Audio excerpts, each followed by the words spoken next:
Dedicated to Eastern and Southern Kentucky, this is WYMT Mountain News at 6. A disturbing story tonight out of Laurel County. Police say a 7-month-old boy got a hold of meth and ingested it. He's now being treated at UK Hospital. The boy's parents and grandparents are all facing charges of criminal abuse.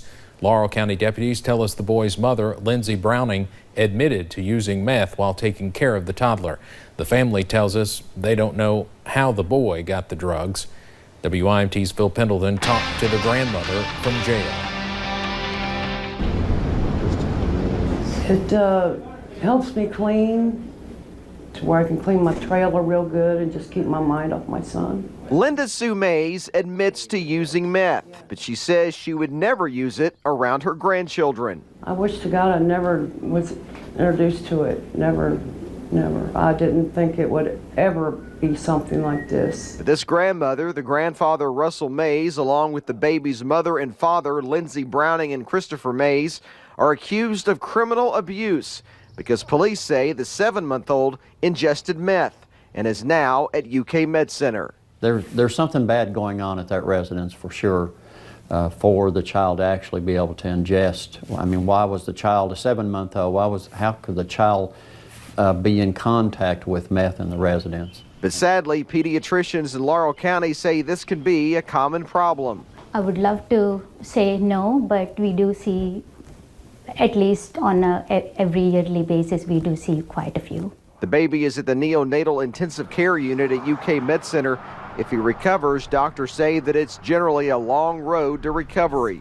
Like it could be chemical burns, it could be irritability, sleep disturbances, it could be learning disabilities when they go to school. I just want to add I would never hurt my grandson. Never in my life, any of my grandkids. I love them all. Of the 4 charged, only Linda Sue Mays granted a jailhouse interview. In Laurel County, Phil Pendleton, WYMT Mountain News. We have not heard a current condition on the baby, just that he is being treated at UK Hospital. Police arrested a Laurel County mother they claim abandoned her children at school. School officials called them because no one came to get the kids off the bus. Here she is. Her name is Amanda Reynolds. Investigators say it took them into late Wednesday to find her at a home with no running water. Police say a 4-year-old was with her. Investigators called the living conditions deplorable. Reynolds reportedly admitted to hiding from police because she had an active warrant. A Kentucky man charged with kidnapping faced a judge today, but not on kidnapping charges. Last month, Cincinnati police found a teen girl in the back of a U-Haul. The girl told investigators that 3 people had kidnapped her.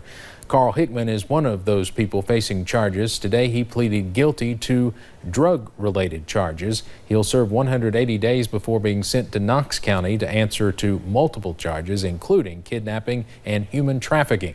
The 2 other people charged in this case, Tiffany Cheek and Michael Nason, have already been arraigned on those charges. A man is accused of breaking into an Eastern Kentucky church. Police in Manchester say an alarm went off at Refuge Worship Center. Police say they found Travis Lovins a few feet away from the church on Tuesday. They also say he had some things that were stolen from the church. His arrest citation does not say what he's accused of taking. Lovins is charged with burglary, criminal mischief, and theft. Almost all their soccer equipment gone. A church league team with hundreds of players came to practice Wednesday to find everything missing: soccer balls and hundreds of shin guards. And officials for the league are now asking for the public's help, but also thanking the public for what they've done in the last 24 hours. WYMT's Connor James has more. 3 games into the season, and now this. We would just like to have our stuff back. Stephen Bell, the director of the Kickstart Soccer League, came in looking for the team's equipment Wednesday, but couldn't find it. Someone made their way down here to our practice area and took all of our soccer balls, most all of our shin guards, for close to 240 kids. Basically how this all came to be was they had just packed up after Tuesday night's game. They store their equipment under this pavilion here. Now, unfortunately, before that gear was put away, burglars took advantage of the situation, stealing all those shin guards and soccer balls. But thankfully, a camera across the street was able to catch them in the act. Now, take a look at this picture. It's not much, but it's all officials have to go off of right now. We forgive you. You know, it is what it is. We don't know why you took it. We don't know what the motive was, but we as a league, and for the sake of over 200 kids in our county, we would love to have our stuff back. In the days following, they asked for the public's help finding those responsible. But the people in the community turned around and did so much more. We have, just since last night, received more funding than we even have that's necessary for us to replace everything that we need. The definition of community. It's not a good situation. The league can now go on. But God has really turned it around. In Knott County, Connor James, WYMT Mountain News. Anyone who has any information is asked to get in contact with the Knott County Sheriff's Department.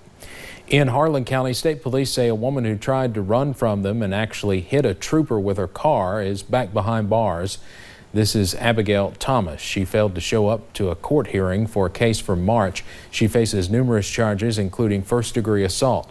Investigators say they tried to stop her because she was driving a stolen car. When the trooper asked her to get out, someone in the car told her to drive off. Police say that is when she hit the trooper, causing him to flip over the back. Tomorrow we could learn more about a deadly April crash. Alfred Francis is scheduled for a preliminary hearing. Tomorrow a judge will decide whether a grand jury will hear the case. Francis is charged with second-degree manslaughter. Investigators say he drove under the influence in April and slammed into J.D. Hacker's car. Hacker died later at a hospital. State troopers say Francis admitted to doing drugs prior to driving.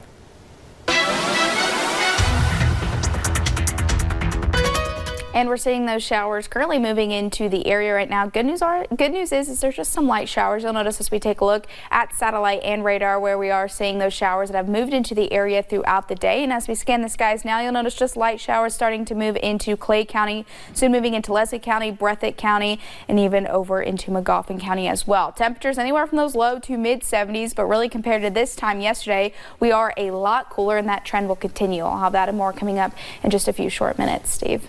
All right, thank you, Paige. The city of Prestonsburg is weighing their options of creating an exploratory committee. The group would begin discussing the pros and cons of developing an independent school district. WYMT's Justin Case talked with Mayor Les Stapleton about what all is going into that decision, and he joins us now live. Justin?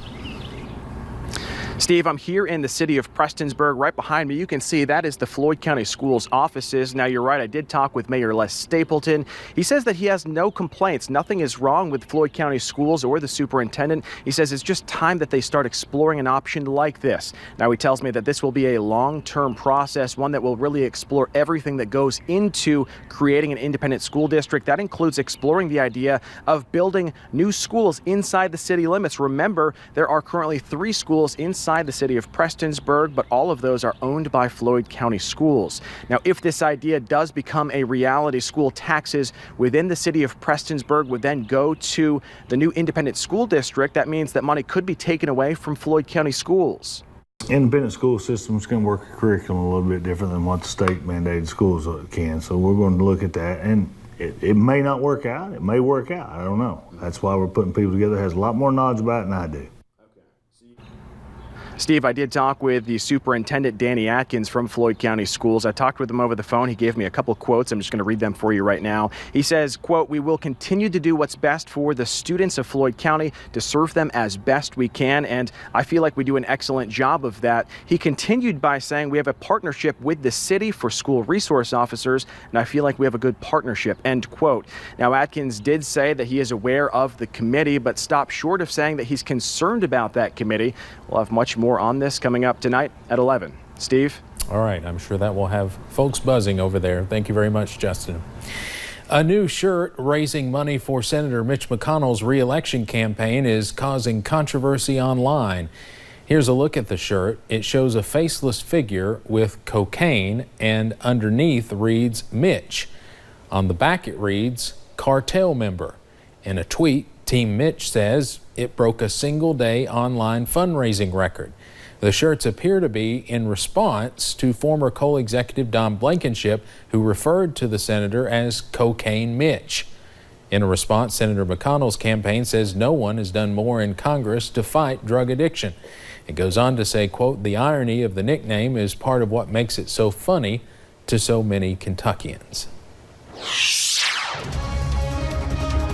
And you'll notice those temperatures starting to go down as we head into the next couple of days, and that's because of those rain chances moving in. I'll have more on that coming up in just a few short minutes. And up next, we'll remember singer and Eastern Kentucky native Keith Whitley 30 years to the day after his untimely death.